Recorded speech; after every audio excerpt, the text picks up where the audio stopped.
most leaders have never been trained in giving feedback, and we're often expected just to know this stuff, just magically.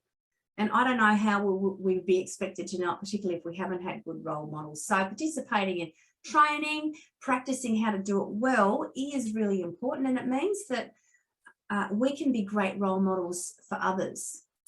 And if you think about performance reviews, right, and how often they're delivered poorly, leaders often don't even know how to manage them, let alone give feedback in the moment.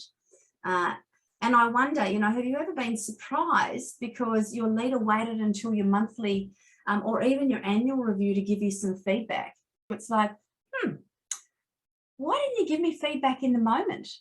Like at that time that I did it, instead of waiting for a month or waiting for 6 months or waiting for a whole year, because that really is not helpful. And in fact, some years ago, I used to call my performance review a performance non-review, because at the time, my boss was so uncomfortable giving feedback. He'd simply say to me something like, great work. And then he would hand me like a yellow sticky note with a salary increase on it. There was no conversation. So great job. It was like, okay, what did I do well? What do you want me to keep doing? What is it that you would like me to do different? How can I lift my performance? But I got none of that.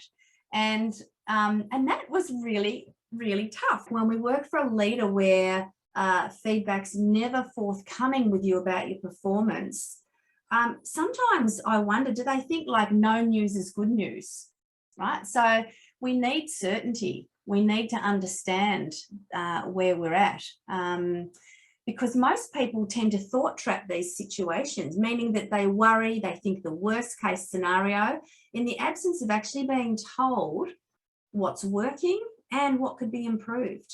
Again, if we knew, then we'd be doing things differently already. So we rely on people to give us feedback to help us out with that.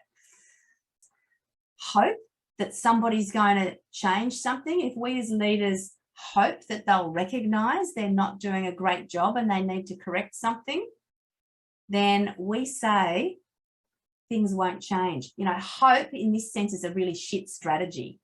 Write that down. Hope is a shit strategy. We've got to give people the feedback.